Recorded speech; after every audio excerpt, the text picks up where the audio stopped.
And all right, yes, feel free to introduce yourself in the chat. Tell us where you're calling in from and what you're looking forward to discussing and dissecting in the due course of our conversation. I have the distinct honor and privilege of moderating our conversation today. I will introduce the work we are doing here at Future Africa and what exactly the forum aims to achieve. Our guest, our speaker, will then take us through his journey and experience in the public sector, which I think is what has brought a number of us here, a bit of which I think all of us have read in the bio that was circulated with the invitation. But as we shall all later realize, speaker bios do not do any justice at all to the wealth of experiences and wisdom that our speaker will be bringing on board. We'll then have a 20-minute conversation afterwards on some key points, after which we shall open the virtual floor to all your questions and to all your contributions. You can use the chat function in the duration of our conversation, and once called upon, you can then unmute and speak as well. To maximize the time we have left and to make sure that we do not have any disruptions, let's try to keep ourselves muted. We'll then have a closing statement from our speaker for the last 5 minutes of our session, and then we'll call it a day. Before we start, I want to, in a very special way, extend my gratitude to all of you who have managed to spare your time this afternoon, this morning, this evening, depending on the part of the world that you're calling in from. I say special thanks and gratitude because we live in very tough economic times.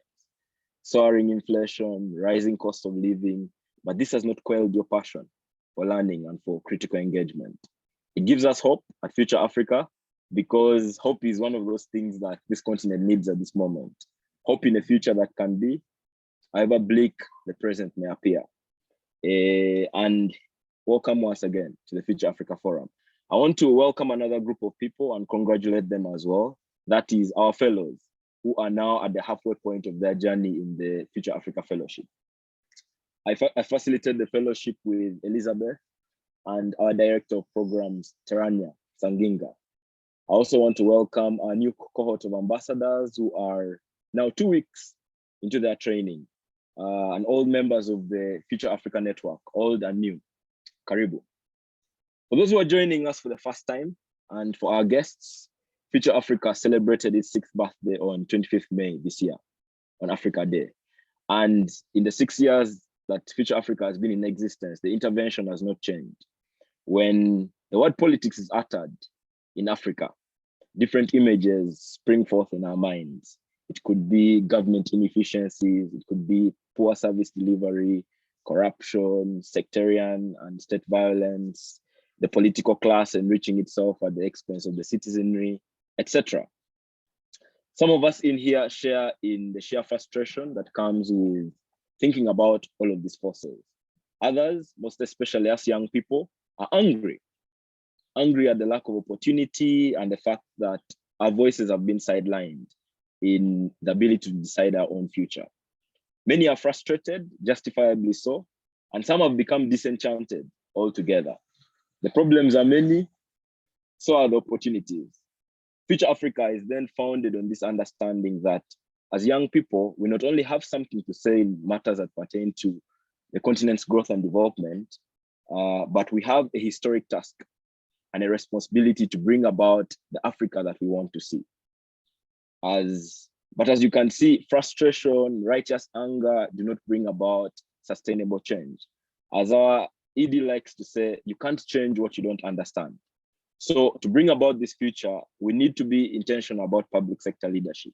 We need to be intentional about developing a generation of public sector leaders who are not going to continue with the policy of business as usual. A generation that has acquired the tools to make sense of the status quo, to make sense of our political economy. And Future Africa is therefore committed to grooming leaders who have developed an appreciation of the forces that we are contending with. And as we dig deep to understand the root cause of our problems, with the aim being that we are going to be a generation that is going to embrace informed action, not ignorant action. So the recognition for us then is that youth participation is key in the democratic process, or whatever manner of leadership we choose as a continent. And informed interventions are even more critical. Future Africa thus creates spaces where this discourse can be had and where we embrace collaboration across borders as people who have shared problems, as people who potentially have shared solutions. So the spirit of Pan-African unity. The appreciation of this fact is reflected in the composition of both of our flagship programs, our ambassadors program that seeks to empower a network of passionate young people to channel their passions into grassroots contributions to the public sector. The fellowship that I'm facilitating is also a year-long learning experience that provides aspiring and practicing public sector leaders and social innovators with the knowledge, with the network, and the skills that they need to transform the African political economy. Now, what brings us today together is this that we've called a forum, the Future Africa Forum. The forum is a seminar series in which we invite and engage with development experts whose counsel is informed both by their work and their research. We normally draw on the wealth of the experiences of our speakers to think about Africa's development trajectory, how to engage with the public sector, and how to think about the challenges and opportunities that our continent offers. This month's forum, this particular one that we are all in attendance, the theme is the Africa we choose. It is born of a recognition that despite all the signs and the realities that might cause us to resign ourselves to despair and hopelessness about the future of Africa, we can still decide to constitute ourselves as a generation that will think about our problems differently. A generation that will author a new future for the continent. A generation that our guest today, our speaker today, says will choose to be citizens and not simply indigenes. So the concept of effective citizenship. Drawing on the work of our speaker today, we'll also discuss our food or agriculture problem or our agriculture opportunity, depending on the way we see it. We'll discuss security on the continent and what it means to Africanize public policy. I couldn't think of a better person to speak on some of these issues than our speaker today. I'll not attempt to introduce him, but from the interactions we've had, I can tell you that Adéwalé Ajàdí is a true embodiment of the wisdom that comes with age and experience. And where much of the continent's older generation has given in to cynicism, has given in to pessimism, he still remains a nation builder, a crusader of hope in the possibilities of lasting change on the continent. I remember him telling me in one of our conversations that the task of nation building should be likened to a marriage, right? That it is a decision that you make every day that you wake up. And it involves you deciding to fan the flames of unity, to fan the flames of love, to fan the flames of development. Adéwalé is a leadership expert, an agriculture and public policy expert, and a chief facilitator for the Life Education Advancement and Development Services Limited, among many other things that I think all of us have read about in his bio. I want to welcome you, Adéwalé. Well, good afternoon, everybody. I mean, wherever you are, and I'm really honored. I'm privileged. I hope you can hear me very well. Can you hear me, Brian? Yes, I can hear you. I'm really honored and privileged to live out this moment with all of you. I mean, it seems one of the greatest blessings of life to be able to speak to a new generation fighting the great fight for our incredible continent.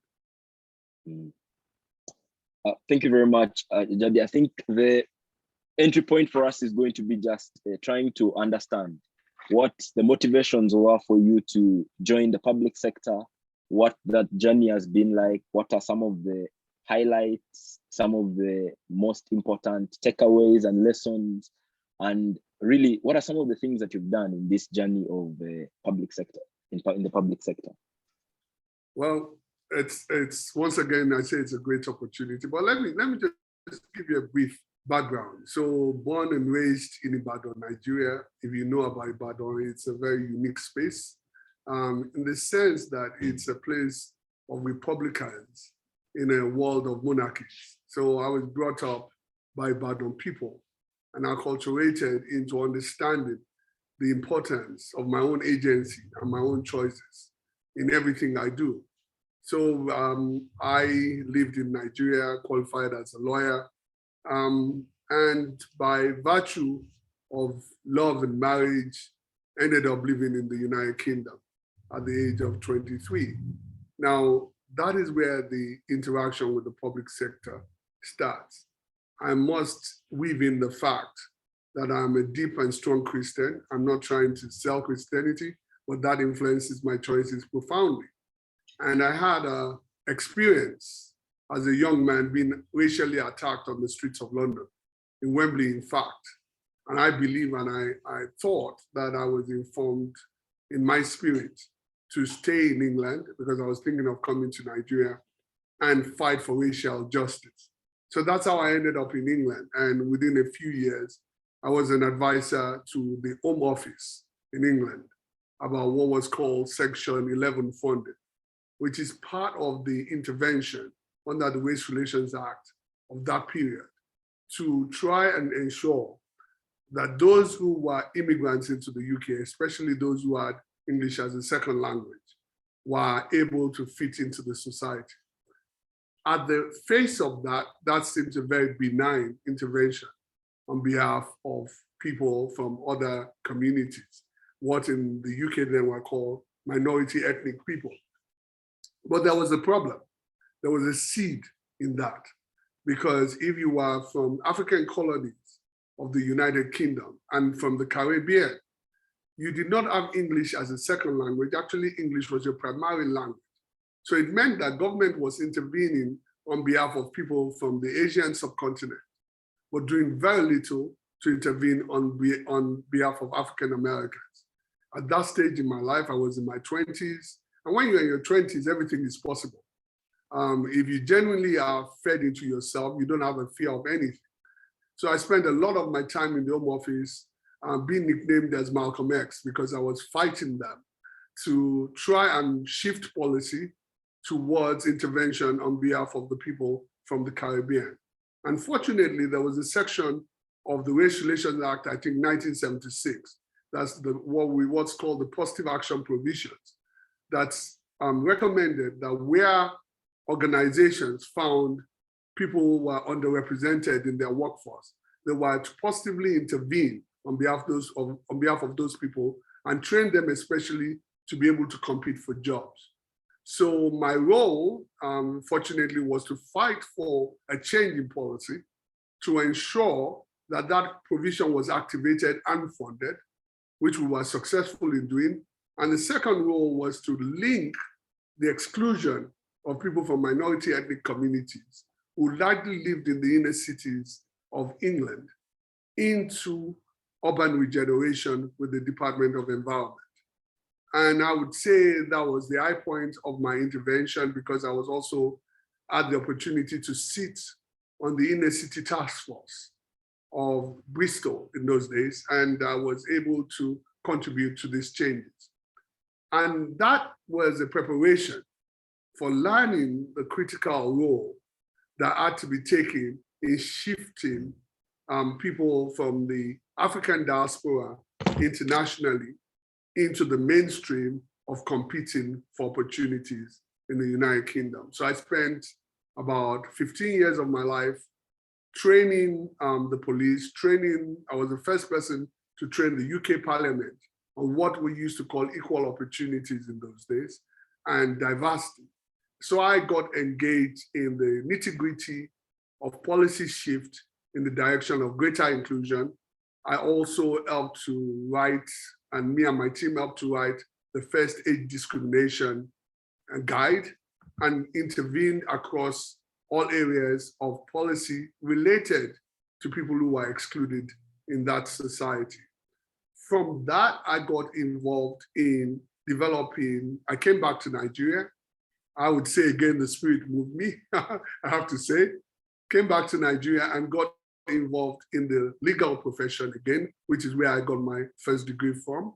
I got my master's degree in economics. I got involved in setting up the first stenography school, arguably the first stenography school in Africa in Lagos.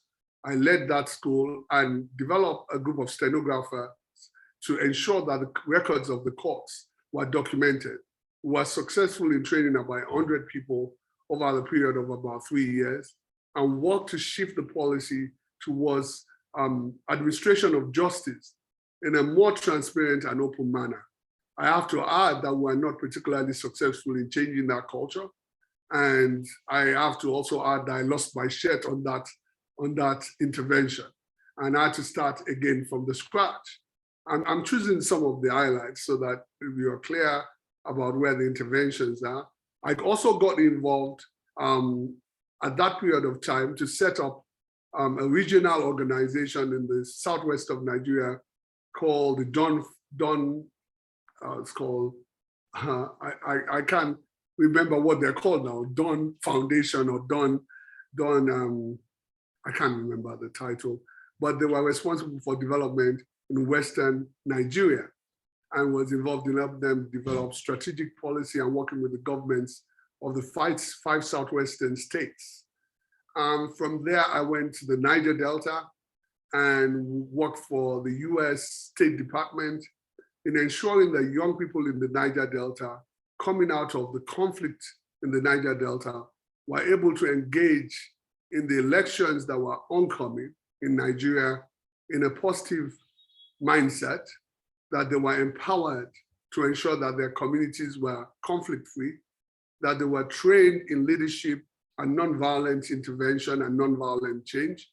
And we also, as part of that, set up, with the help of the government and other people who are working with, set up a reality TV show to allow talented young people also to have prominence in the face of the nation. I have to say that the election was relatively successful. There was a transition in government, and for the first time, we had the opposition coming into power in Nigeria in 2015. There were other things that I've done in relation to policy. Just quickly strike a notes of some of them so that I can highlight them for you. Was involved in setting up agricultural policy in 2015, 2016 till 2020, both in funding and supporting the federal government of Nigeria to ensure that agricultural intervention was successful, and also working to move the economy from dependence on oil to ensuring that agriculture, as was planned by the strategic goals of the government, became a player in government circles. And there's some key highlights of what we achieved with government, includes doubling the grains of rice. So we used to spend about 1 million a week in rice importation in Nigeria. And we were one of the largest consumers of rice in the world. Now we are #1 producers of rice in Africa. There were no women in senior leadership position in the states we were working in. Women were considered to be also run in agricultural policy development, but we were successful in putting in place a national guideline of women's leadership in agriculture. And in every state that we worked in, women were involved at the senior level of agricultural policy development when we ended. We anticipated the conflict between pastoralists and farmers. We developed a schematic of change to ensure that this conflict, which is essentially a resource conflict, was anticipated. The government was not quick enough to make the changes, but I believe that there is a pathway to solving those problems. We are the first exporters of yam. Nigeria is #1 producer of yam in the world. We are the first exporters of yam directly, officially from Nigeria with the government, amongst many other things that we did that was groundbreaking. So the interventions in policy taught me a number of things. And one of the things that it's taught me that might not really be as positive as you can imagine is that innovative policy never starts with government. Government is really the innovator. It might be the early adopter, but the period of time that government is in power is too limited for it to risk innovation. So oftentimes governments are borrowing from what other people have taken risks to do. Secondly, that innovative policies are never popular. People rarely ever say, I'm going to go and innovate and take a risk, because innovation also means embracing failure. Sustainable policy often means bottom-up intervention. It means engaging with the people at the bottom of the pyramid so that they can be the people who lead the change. Because when you try to do top-down, trickle-down, it rarely ever gets to the bottom of the pyramid. And one abiding thing for me, which I should always first say, is that I know deeply that to change the trajectory of pessimism and poverty in Africa, you must change the role and the life of women. That's a fundamental rule. If you change the life of women, you will change the life of the society. I mean, those are just some illustrative points that come straight to mind. Thank you very much, Adéwalé, for that entry point, that intro with all the highlights and the interactions that you've had with the public sector. Friends, feel free to engage. At least now we have a better picture of some of the ideas that you can try to draw on. So feel free to post your questions on the chat. And then later on, if you have a contribution, if you have some personal questions, you can also put up your hand, and then we'll engage with that as well.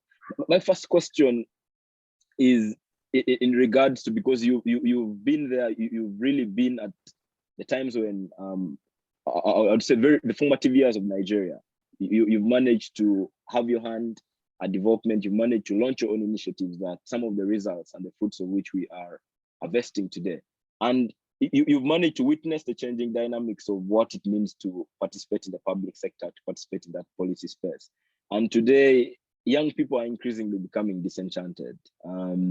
It's becoming harder, people would claim, to get into some of these places, maybe because of people cite reasons like sectarianism, sorry, not sectarianism, but rather discrimination on all sorts of grounds, age, religious affiliation, tribe, nepotism. And so there's this feeling that it's increasingly becoming harder for young people, and also with the commercialization of politics, with young people not having the resources that they need to engage with people who have almost captured the state. You know, there seems to be this paralysis for young people. How do we make sense of the scenario, and how do you advise that young people view this challenge today and engage with the public sector as robustly as you've been able to do? Thank you for that question. It's a very complex question. I wish there was a simpler answer, but I'm going to give the answer the best way I can. Please, the challenge isn't really about age. The challenge is about numbers. If you look at the numbers of young people, when young people were not plenty in Nigeria, and they were the elites. If you think about it, I'm not one of the starters of Nigeria, as I might imply. I can't hope to claim credit for that. There was a generation before mine.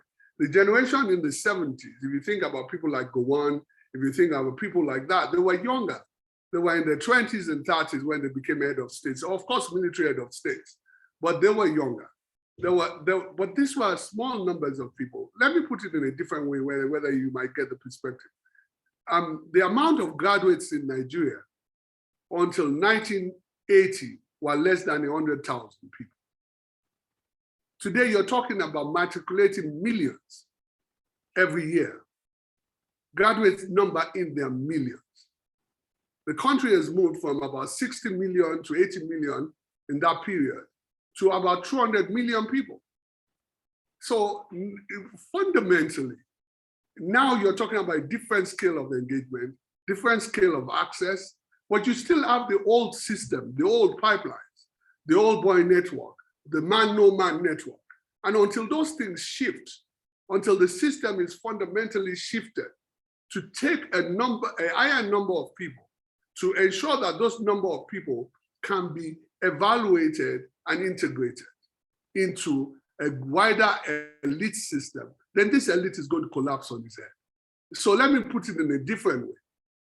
The pipeline that is so narrow for the public elites and the people we listen to, and they don't have the longer term interest of anybody other than their families at heart.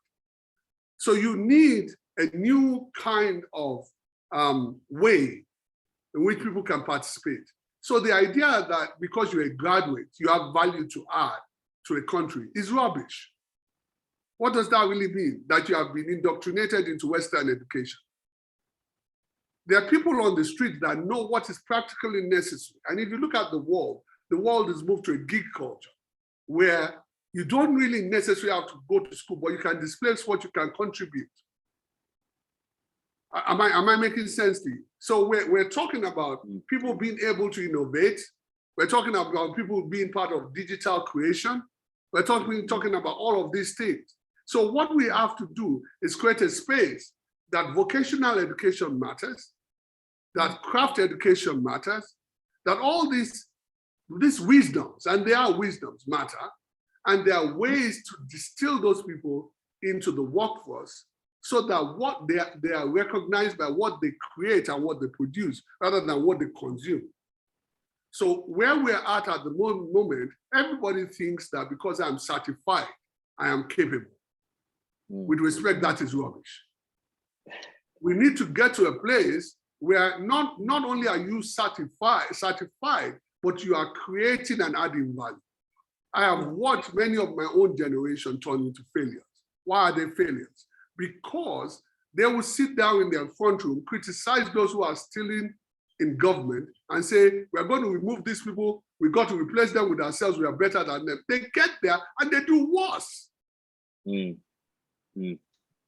you see what I'm saying? So what we need to do is be very systematic in creating indications of what is real added value. This is what young people can do. They don't have to be in government to do that. They can start to distill standards across the board of what is added value, whose character meets the standards that we want to see. How do we hold people accountable? Test it out in organizations, test it out in places where they interact. Do you understand? And if you do that, then you can find a political party where you can sell that and that becomes a policy. That is how we change society, I think. Thank you, Adéwalé. And I think you hinted on so many important points. One, the ability of young people to organize, that it's about numbers, it's about a critical mass of people who are thinking in a certain way and who are orienting themselves to think about how they can add value to their societies without necessarily thinking about political power. I think that's a new angle, that not everyone has to take political power. And even when we are thinking about taking political power, what are we bringing on board? Are we just, as President Museveni called it when he was taking power in 86 himself, is it just change, a mere change of guard, or is it fundamental change, right? Meaning a fundamental transformation of how we think about society and what we want to do about it. Ismail has a question. Ismail, I'll just request that you hold on for a second. Let's keep the questions coming in the chat as well. But immediately we are done with some of these key issues, then we'll get you on board. I want to take you back to the work that you did in the Niger Delta. And this is on the question of security. Because as young people, as we're thinking about how we can make contributions at home, one of the biggest impediments in some countries on the continent has been the issue of security. We are seeing a lot of violence, sectarian violence. In your own country, Nigeria, you've seen that. Terrorism, jihadist attacks. We've seen the case in West Africa. We've seen Mozambique. We've seen rebel activity recently in the Eastern Democratic Republic of Congo, right? And for so many people, when they try to evaluate some of these things, they almost arrive at that conclusion of the economist David Ndii, that some of these countries are really failed marriages, right? And that maybe it's a time that we start talking about divorce, right? So how do we make sense of some of these security challenges, and how do young people participate in the process of, turning the tide? And what is the role of public policy here in the question of security on the continent? So let me say something which I'm quite sure you've had before. Let's say that try to position things with the mindset of an appreciative inquiry. Because if you put water in a glass, you can say it's half full, but you can say it's half empty. It depends on your perspective. There's a tendency for us to look at Africa as some kind of failed environment where states are failing because they are constructed. All over the world, states are constructed.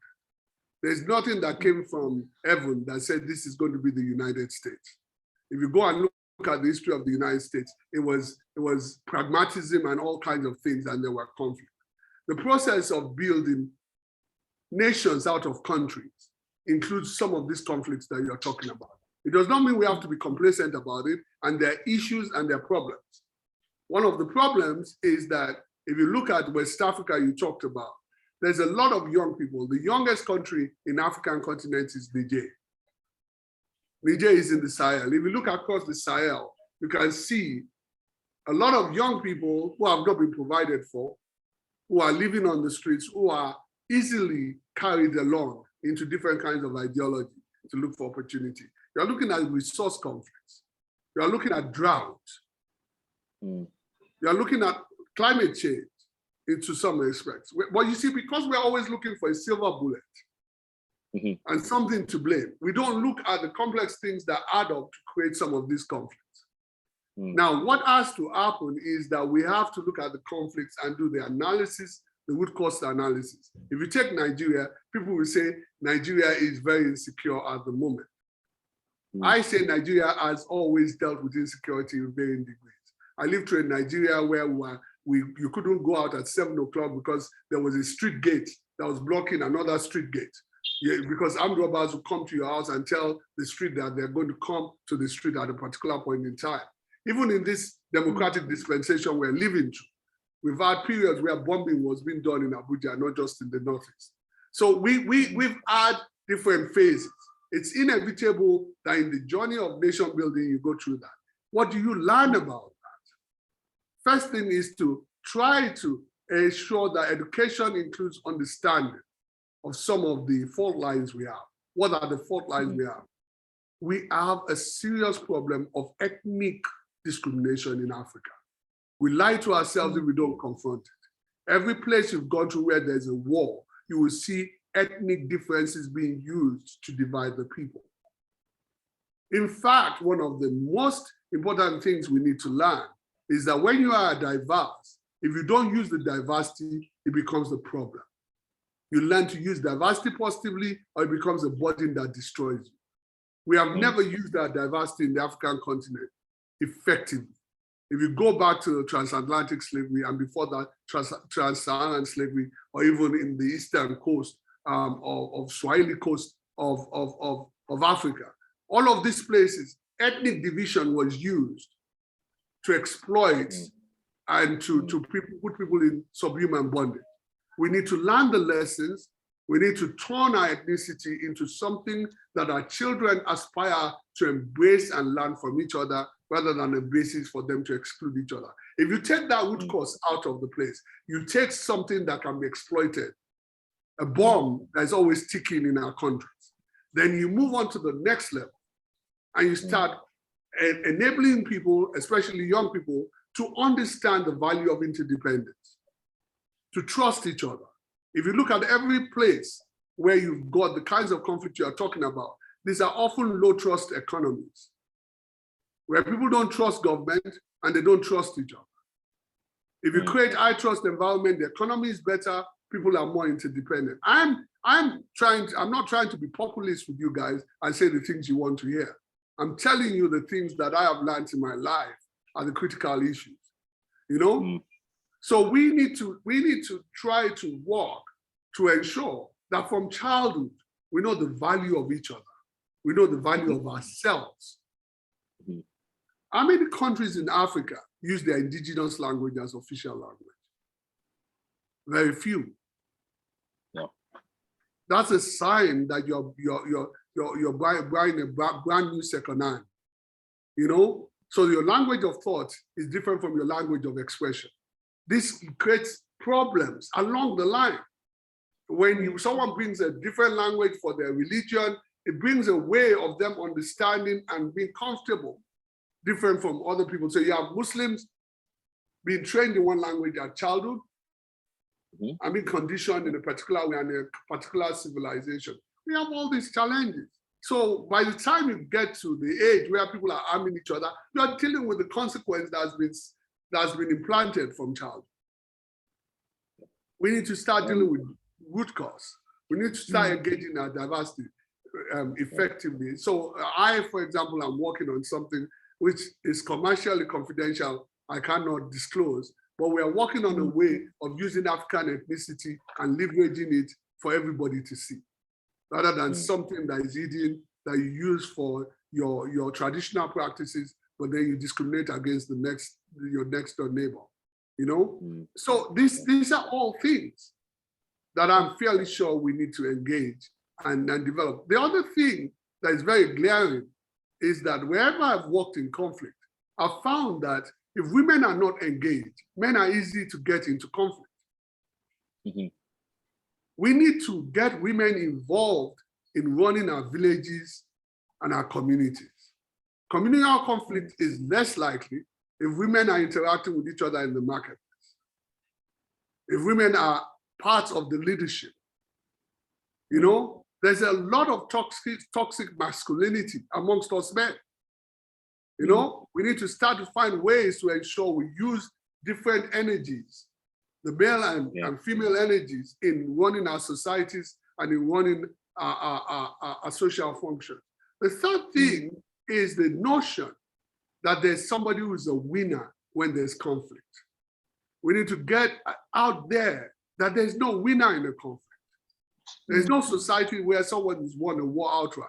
If you go back to Sierra Leone and look at how many people died during the war, how many people were amputated during the war. If you look at what happened in Liberia, those societies are just emerging. Some societies, Liberia was a republic over 70, 80 years ago.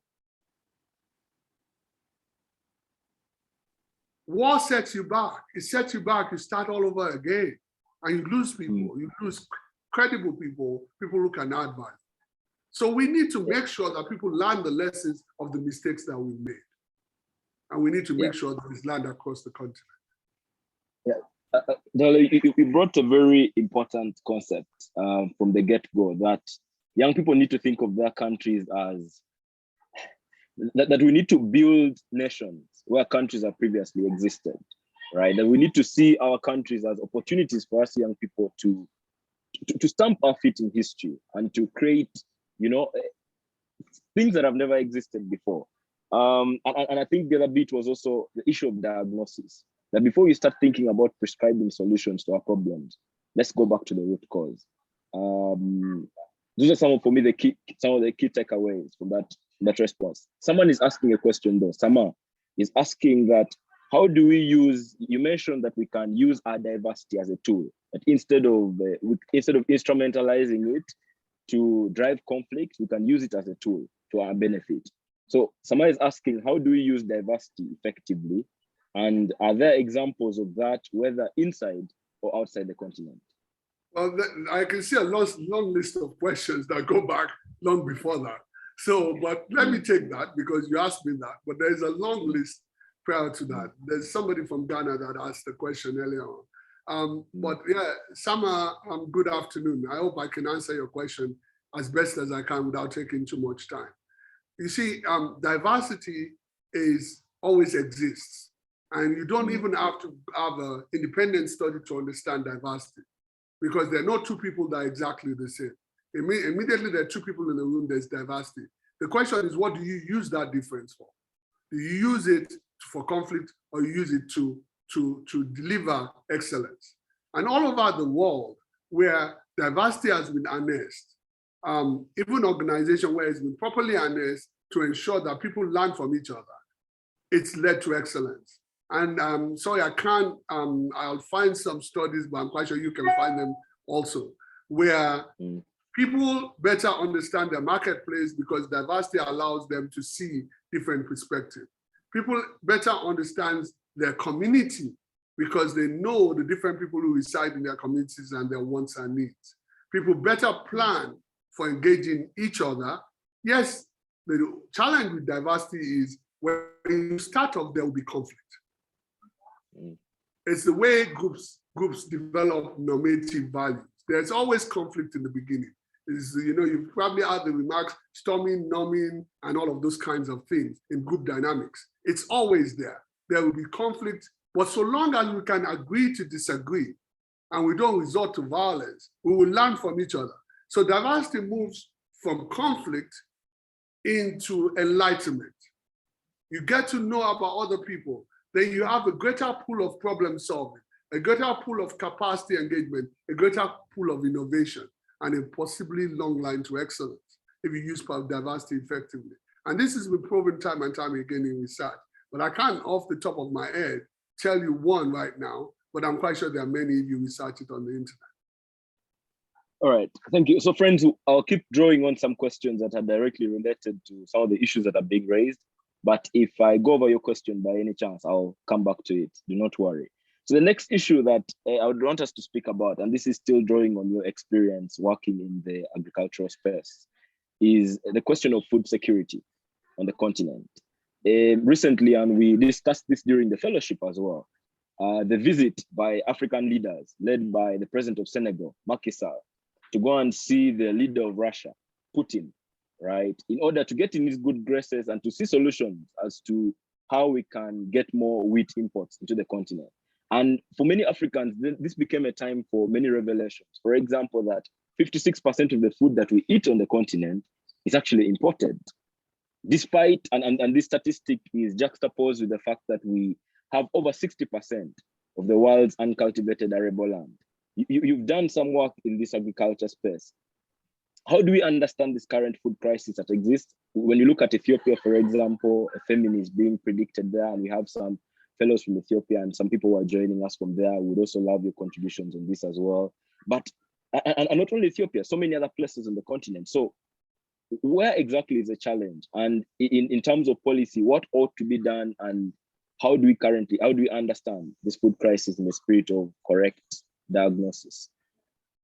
Thank you very much for that. I have a very radical perspective on this that's not particularly popular, but I would say it to you guys so that you can think of it. You see, the food that we import are really indigenous to us.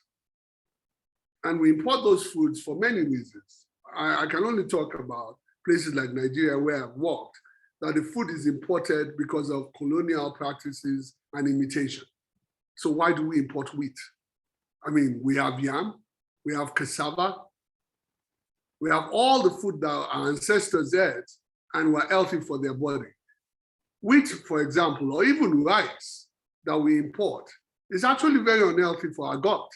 If you go and research it, it's already processed. So it means that it has very little roughage. And oftentimes the new types of cancers that we're having is because of the kind of food we eat that is unhealthy. And we know for a fact that your first medicine is what you eat.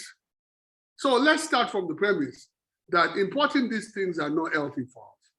Most of the wheats we import in Nigeria, for example, is durum wheat, which is wheat that is used for things like noodles and all of those things. They are pre-processed. It's actually like eating plastic. It's not real food. It's already processed. The nutritional value is so insignificant that we should be ashamed that we are concerned that we are not importing this thing. If you now juxtapose that with the fact that in Nigeria, we have about 60 to 70% post-harvest waste. Let me explain what that means. It means that after production, after harvesting, we lose about 60 to 70% of what we produce. It goes to wastage. Now, Nigeria has one of the lowest yields in the continent in terms of yield per square mile. But Nigeria is self-sufficient in the food it produces. If it better manages what it produces, processes it, and finds ways to keep it. The problem is that we put our energy at the worst part. We put the energy at being consumers, rather than putting our energy in innovating, getting our young people to innovate about what we produce and finding ways to give them longer life, but make them nutritionally valuable.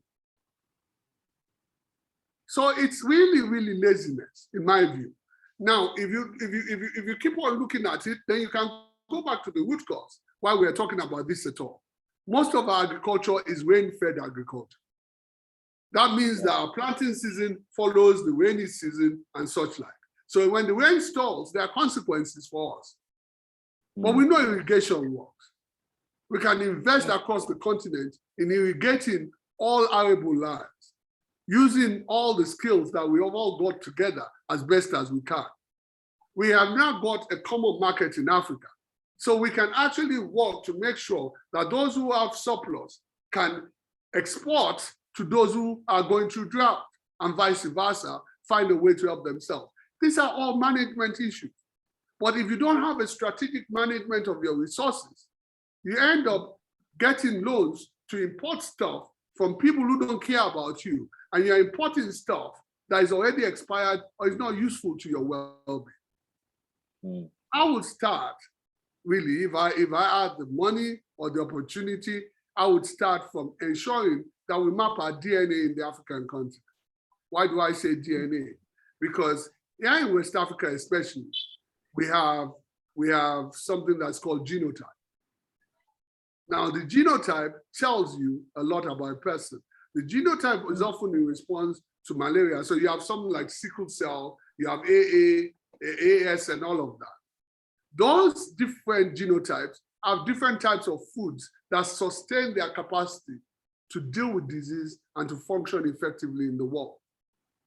I will start from that end. We can spend money in understanding our people, what will make them healthier, what kind of food they should eat, and then start working our way back. What food should we grow?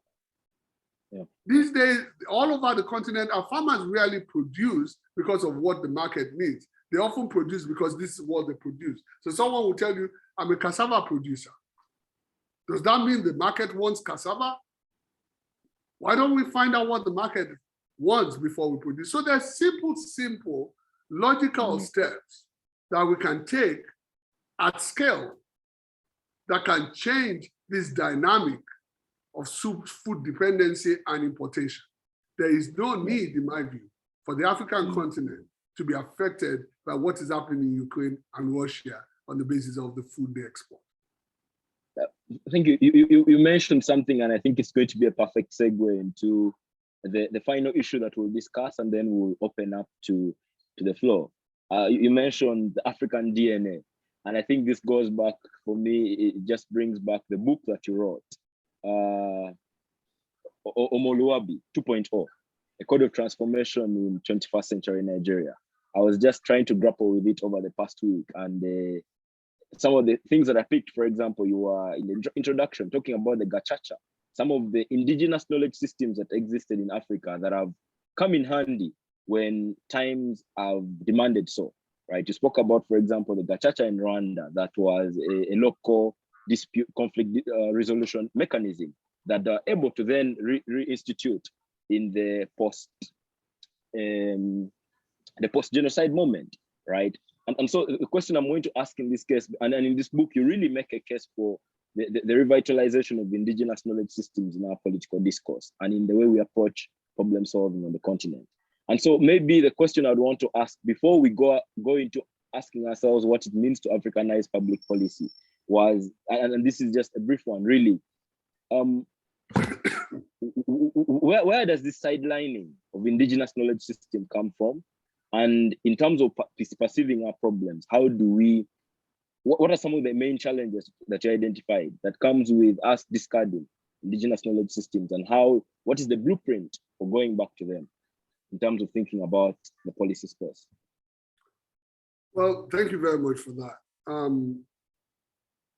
The fundamental thing we call education tells us that to modernize, we have to westernize.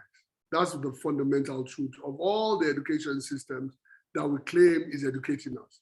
So that system is designed to make us second-class citizens of the world. It makes us lesser beings, less than God's children. Because if we are God's children, we have our ancestors have imagination and problem-solving skills. Every culture is a summation of the problem-solving that's been done in the area where it existed. Is how people solve the problem of mosquito, how people solve the problem of illness, and all of that. There is no stupid culture. Every culture is for fitness, for survival. There will be no Africans if our ancestors were stupid. We will not be resilient, we will not exist.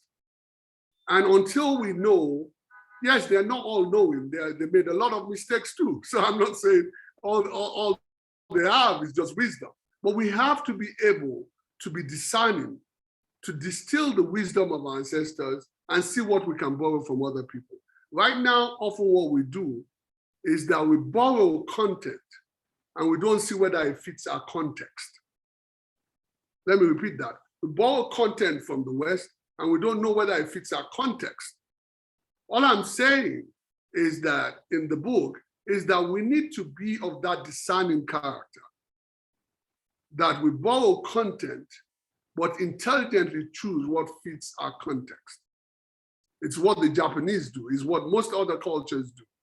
You know, Africans have the capacity to do that, being the people who invented culture, period, and being people who humanity descended from.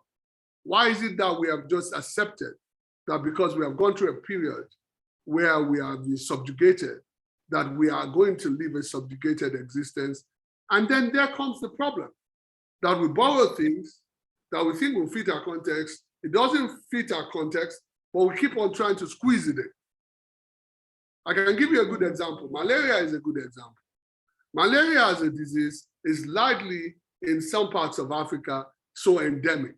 It's an ancient parasite. Most of the medicines we've used for malaria, the malaria parasite has become resistant to them because it's learned what they were trying to do and it's got its way around it, right? Because often the medicine we're trying to use have been imported into our context, trying to get rid of malaria itself rather than deal with the fever. But our ancestors knew that you could not get rid of the parasite, but you can treat the fever. So most African remedies for malaria deals with the fever, but don't try to kill the parasite. There's another thing you need to know about the parasite. For those of us who live and were born where the parasite is endemic, the parasite has become part of our system. Mm-hmm. So in trying to kill the parasite, we keep on killing ourselves. Yeah. So the treatment is worse than the ailment. Yeah. That is illustrative of the many things we are trying to do in the African continent. So sorry, let me just finish with this point. Mm-hmm. So we have spent all our time trying to copy what we regard as representative democracy. Whereas what we need and what you are suggesting about young people is that we need a more participatory democracy. Does England have a participatory democracy? Does the United States have a participatory democracy? Why can't Africa develop a participatory democracy that goes from the village square to the capital, where young people and old are participants, where it is not the winner takes all, where we are interdependent on each other? Why don't we create what works for us? Thank you, Adéwalé. And I think this takes me back to the question of mimicry. You rightly pointed it out, that we are constantly mimicking Euromodernity without questioning. We're just trying to copy and paste, as you're saying, import content, and we do not domesticate it to our context. And we also, because I think of maybe it could be a colonial mentality, have failed to look back into our own communities and see. And I think for those who are interested, the book is still available. I'll advertise this on your behalf. Friends, the book is still available. You can get it on Amazon, definitely. But I think, and just to get more concrete on the issue of Africanizing public policy, before we go to the audience that is that's itching to engage really, is thinking about what does it really mean when we say we are trying to Africanize public policy, and how does this translate into policy formulation, into policy execution? And also, could you just reflect on some instances in your vast career in the public sphere where you think that you've come up with methods that you've adopted from knowledge systems that have often been subordinated? Okay, let me start with the last question you asked. So I was fortunate to be given a brief to work with IGAD. IGAD is the association, intergovernmental association from Djibouti down to Uganda. I was given the responsibility to develop a strategy for the early warning system called Sea-Watch on ensuring conflict reduction from about 2012 to 2019. I wrote this strategy, and to do this strategy, we worked with indigenous communities. I think about 6,000 to 8,000 people were involved in strategy development with us from the ground up.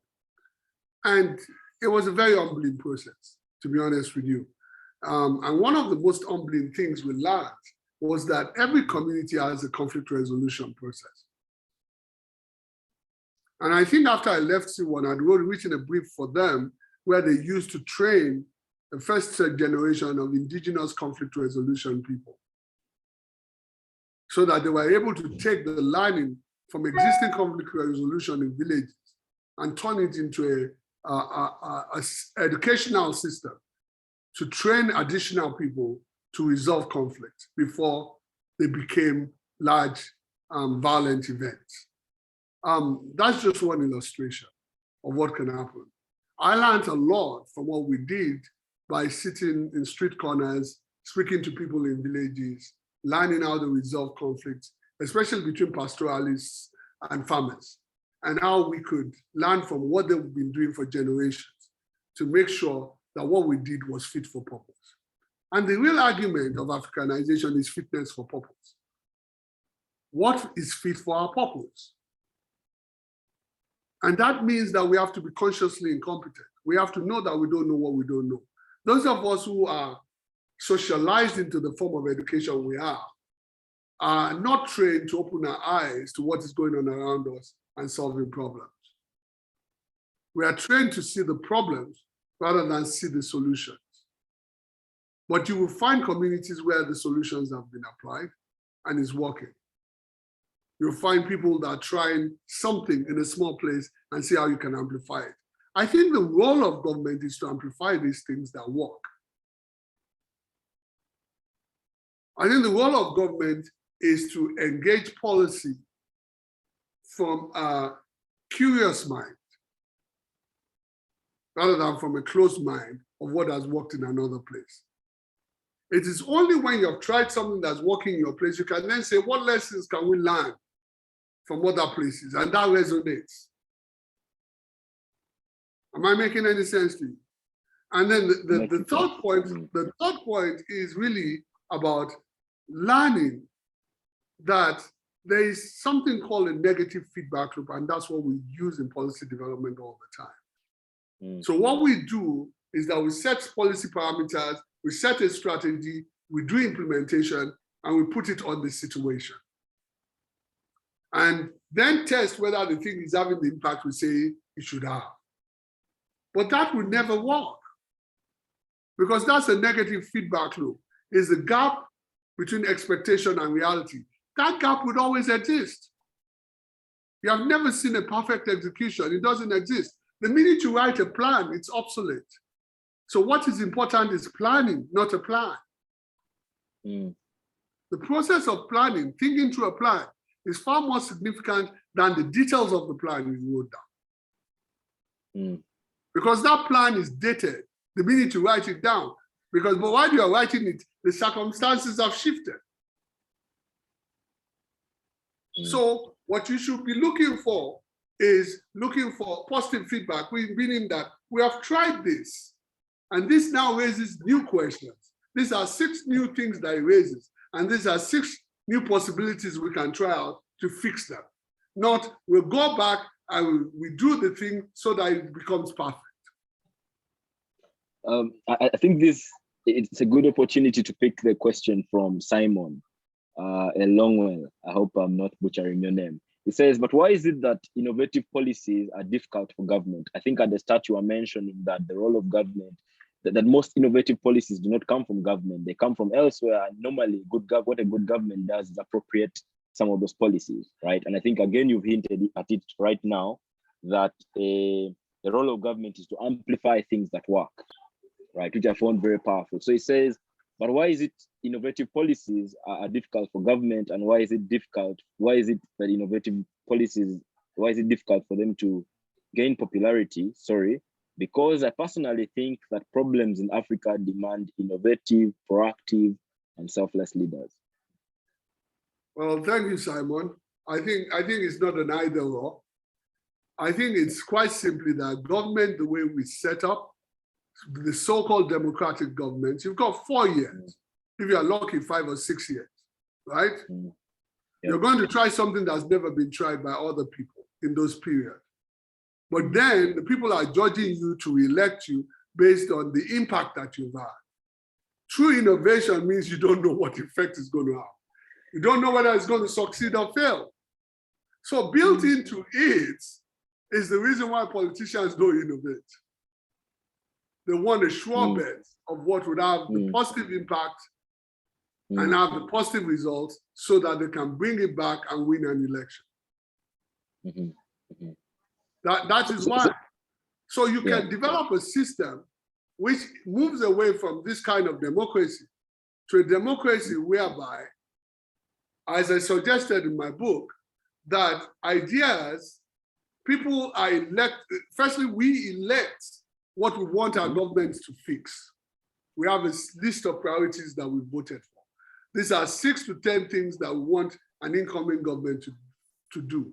Then the government will now compete to show us they are the most effective in delivering those things. Are you with me? Now, if they now are selected for delivering those things, other people who didn't win do not disappear.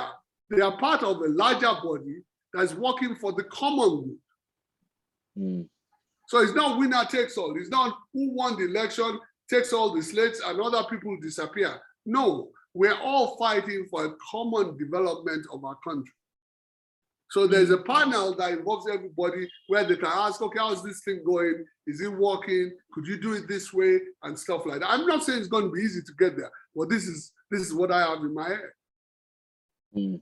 And I think it's good that you've ended on that note, because there's a question from Jordan here. I believe this was in reference to the point you made on why it's very critical to not sideline women or to empower women to engage effectively in leadership and in decision-making processes in our societies for peace, for our diversity efforts, and for sustainability as well. So he asks, what has been the most challenging part about implementing those policies? And I want to complicate that question before you answer it, Adéwalé, and because one of the things I already see is very deeply entrenched cultural practices that have perpetuated some of these attitudes in the first place, right? So as you ponder on what the challenging parts about implementation of some of these policies you mentioned are, maybe also how do we address that? How do we embrace a certain progressiveness of culture, so to speak? It's the most difficult thing, to be honest with you. Not because Africans are inherently sexist or that's how African society works. No, African societies culturally have always been very pragmatic. There have been women-led societies. There are women that have led, I mean, where I come from, women are chiefs and they're part of, they're fundamental, and they're the ones that control the markets and such like. So, but you know, we have to evolve in understanding something. What I'm talking about is enlightened self-interest. We cannot succeed without women, period. Try as we might. You understand? They're about 50% of the population. They are the ones that bring up children. They are the first educators of children. Now you now sideline these people into something that makes your ego and your danda stand up, and you think you're a great man. But the truth about it is that you are underachieving because they are underachieving. Any wise man knows that you succeed because, have you seen anybody clap with one hand? It's not possible. So what are the challenges? The challenges is in the hearts and minds of not just men, but also of women. Most of us have been indoctrinated into a colonial understanding that there's a place of the woman. But if you look across the continent, whether they say there's a place for women or not, women are the ones that work in the farm. They're the ones that go to the market. They're the ones that cook the food. They're the ones that do all of the things that we live our survival on. And then we go and look good and get the outward complement of it. So how do we start a space where we are able to first ensure that young girls are given the space to realize what they can do within society. Even if it's just a school, let me not use the word school, but meeting places. When you say, okay, the boys go to school, but create some kind of nursery facility, a place where young women can engage, where they can learn crafts, where they can develop, and start to play in those places. You know, one thing I've learned in all my policy engagement, the most important thing is play. Find a place to test something out and play with. Because when you can prove something, then you can win the argument and you can convince people. There's a Mr. Ismaila Salahu, who's a great, yes, and he's been for quite a while. Yes, Ismaila, please, the virtual floor is yours. Yeah, sorry for keeping you waiting for so long. Yeah, no problem. Yeah, good afternoon, sir. Good afternoon. I've really been enjoying your discussion. So the question I have is, because I'm also from Nigeria, so you know, and recently we know that our government is they are introducing these electric cars. So I want to know your perspective, because we all know that in Nigeria we still have epileptic power supply. So I want to know your stand on that. And the second one, the IMF is also asking us to remove subsidy. Although we know that that policy is a good one, but you know, people don't trust government with the money because they have not been making effective use of the money that they are making from the oil money. So I want you to throw more light on that. Thank you, sir. Well, Mr. Salahu, sir, oh God. Okay, let's talk about electricity. You see, I have an interesting perspective on Nigerian electrical problems. Firstly, I'm not addicted to electricity the way most people are. I'm not. What I'm addicted to is silence sometimes. No generator, no lights. What darkness is very pleasant. So sorry. But I understand what you're talking about in terms of electricity. I think the challenge of Nigeria is to disaggregate electric retention and make it localized. If you can make it localized, then you can know the level of consumption in each area. And when you know the level of consumption in each area, you can better regulate electric use, and then you can have cars and everything else. The problem we have right now is that I am in an apartment. I remember having an apartment in Lagos. The living room alone had 4 air conditioners. So we build houses that do not have cross ventilation. And then we replace that ventilation with the most thirsty consumer of electricity, which is air conditioner.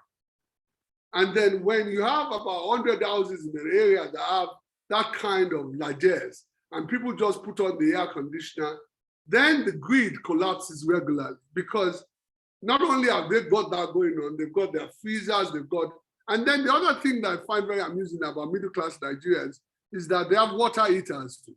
In this heat, we have water heaters. Now, water heaters and air conditioners are just freeloading electricity.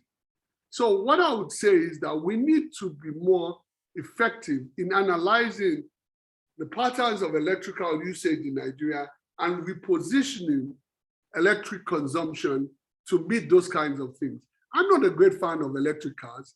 I think there's a knee-jerk reaction at the moment. We're going to find a better solution.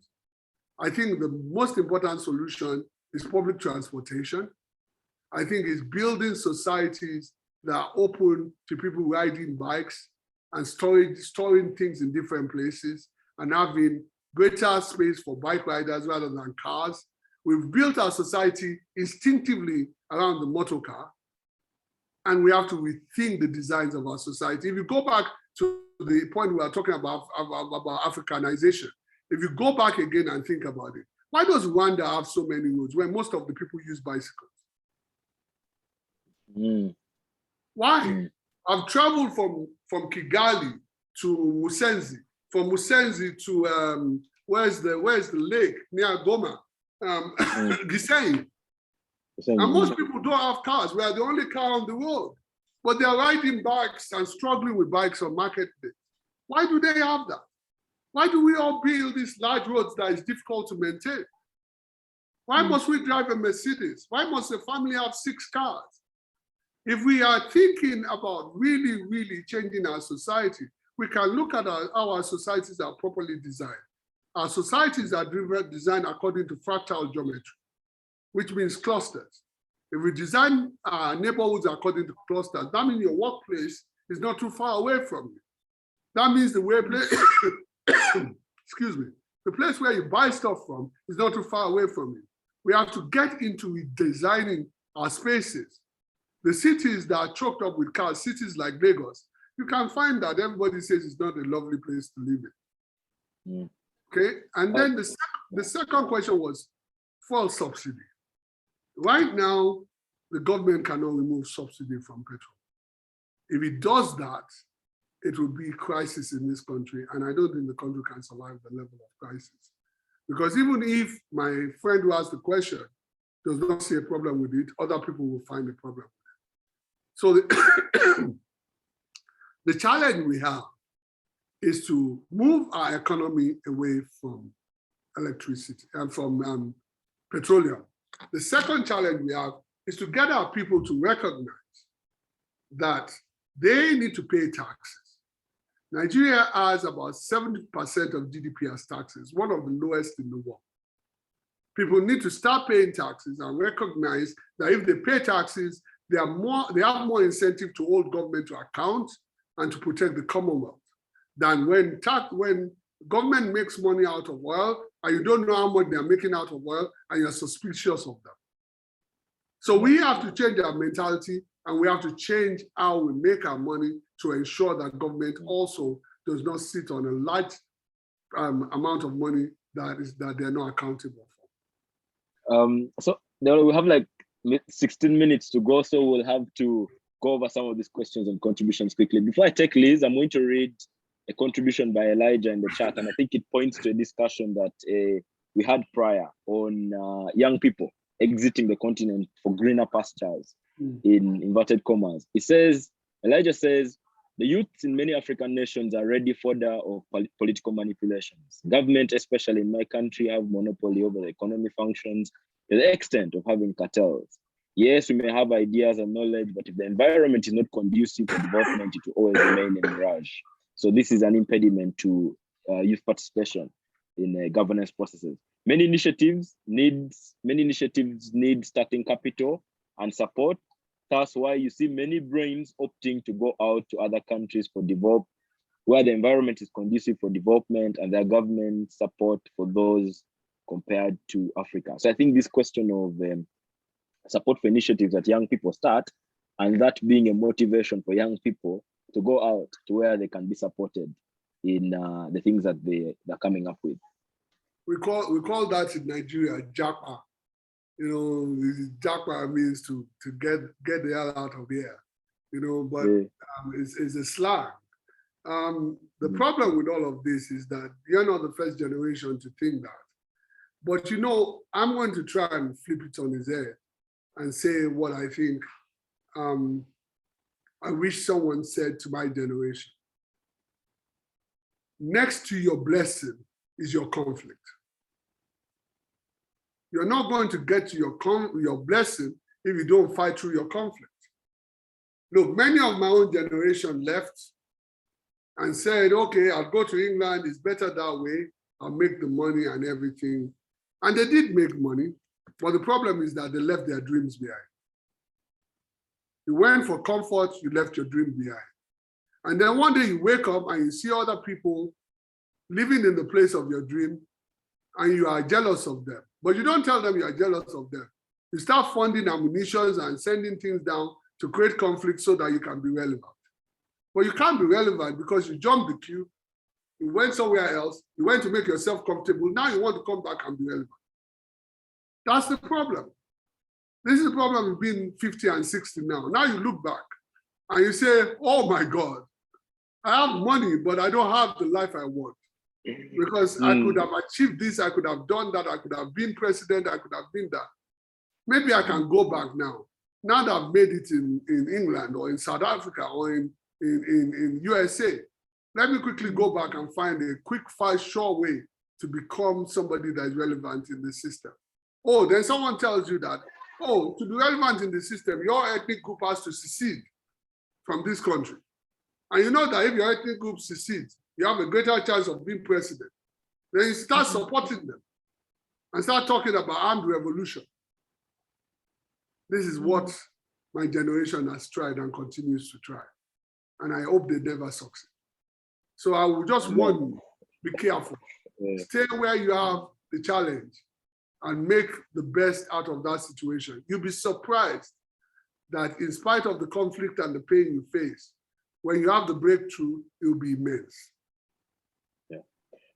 We're going to take the question from Liz very briefly, and then we'll come back and address the question in the chat from Blessed. Liz, the budget floor is yours.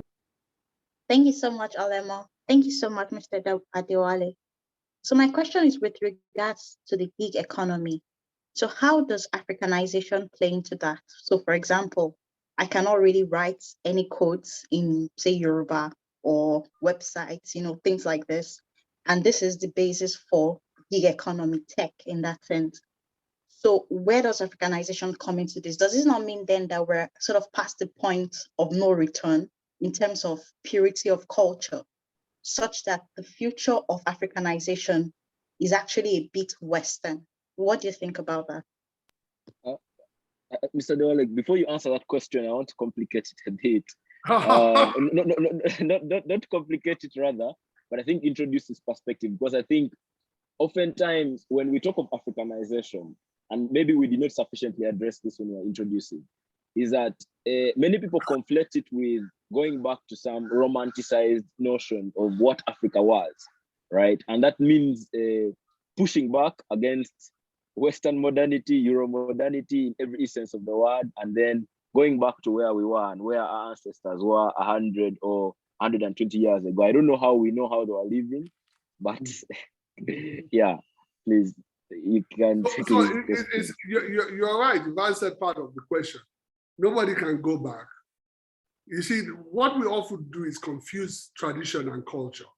Culture is dynamic. It's always evolving. Tradition is static. It is doing exactly what your father did. Remember where our ancestors came from. Everything they do in their culture, they do it because of fitness.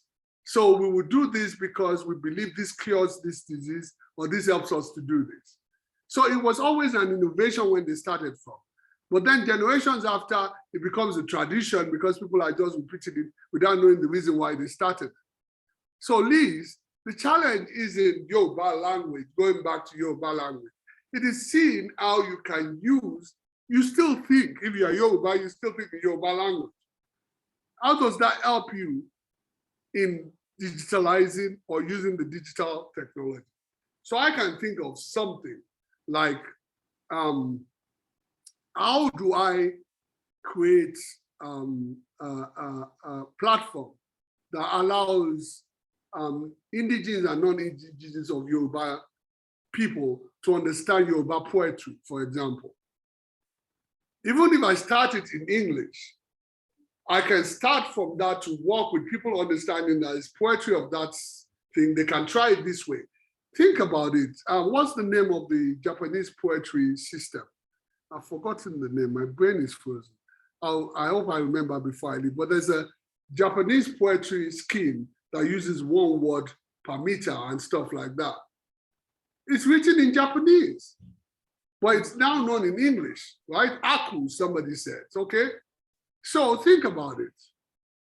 Now you can do the same thing for Yoruba if you want to, and use that poetry system for people to understand your culture. There's so many ways, so many innovative ways that you can bring Africanization into modernization.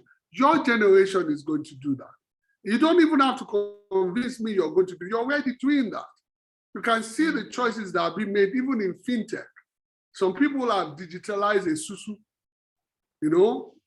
Some people have digitalized the different types of credit unions. So that's what a susu is. Or these are different ways of collecting money and different trust systems.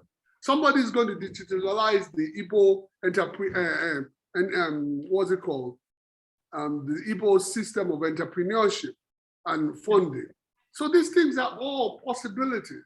You have the one thing that you're going to be special to the world for is tapping into your culture and using it to innovate.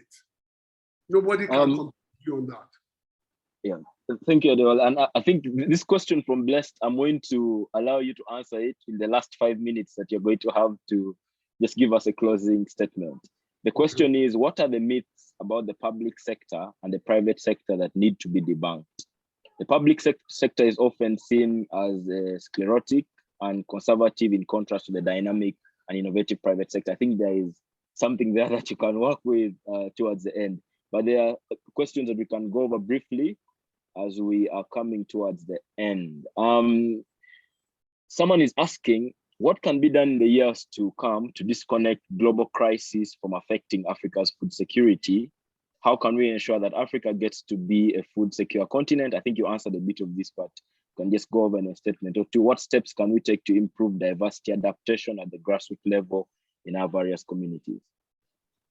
So, not enough time, but food security, we can encourage the AFDB or somebody else to support governments to make sure that let's say we do it, you guys have the drones, you can map out Africa, you can look at how much square meters we have in Africa and say, for every 1 square meter, we have a silo, built and supported by AFDB for African drought or something. These are all things that are open to us. The sky is the limit. We have to think outside the box. And what I offer African Futures for your team is to start thinking about ideas and playing with ideas.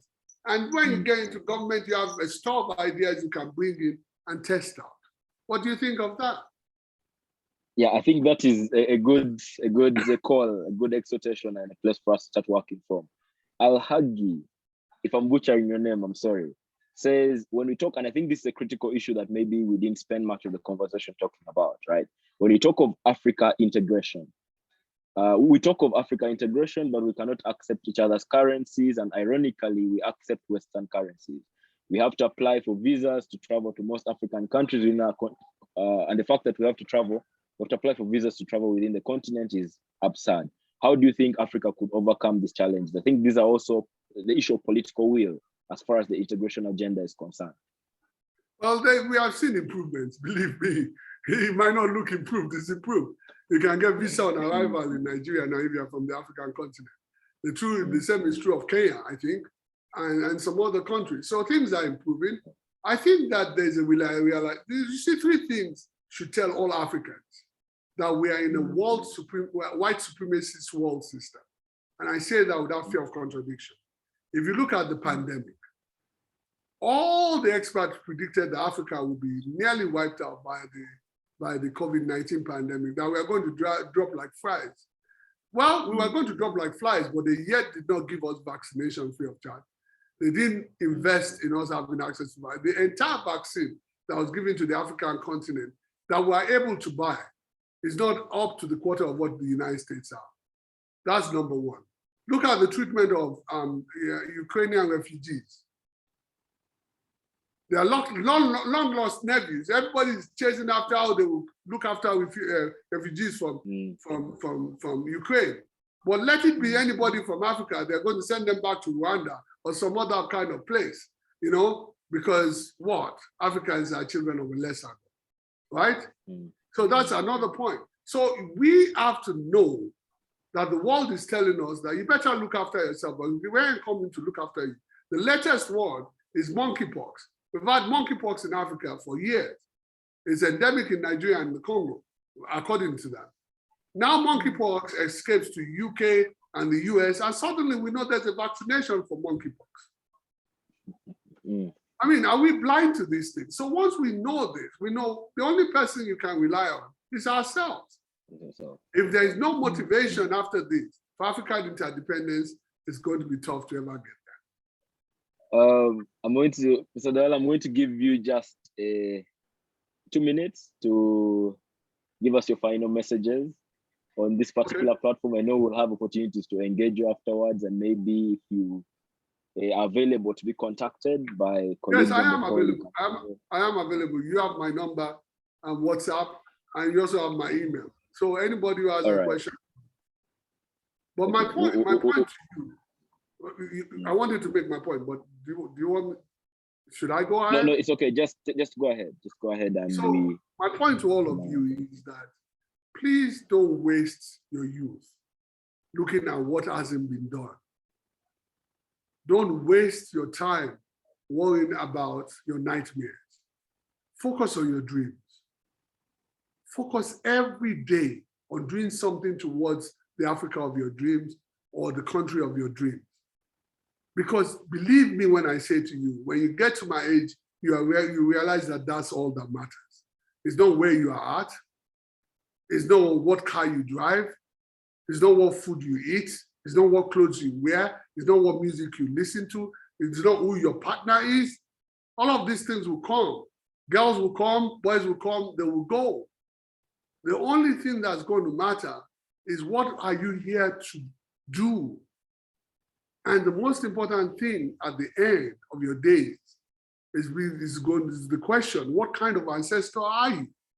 What legacy are you leaving behind? Everything else is all for play. But that you cannot wish away. Thank you. Thank you very much. Thank you very much, Adéwalé. We really appreciate the wisdom. We really appreciate the experiences and the time that you've spared this evening to come speak to us young people, to inspire us, to exhort us, and to reshape the way we think. I really appreciate as well our audience for being very attentive, for engaging very effectively and asking the tough questions as well. Yes, if you wish to engage further with Future Africa, the email has been shared. But we wish you the best, very best in all the initiatives, and we pray that God will continue using you. Thank you, everyone. Let's have a good week ahead. Thank you.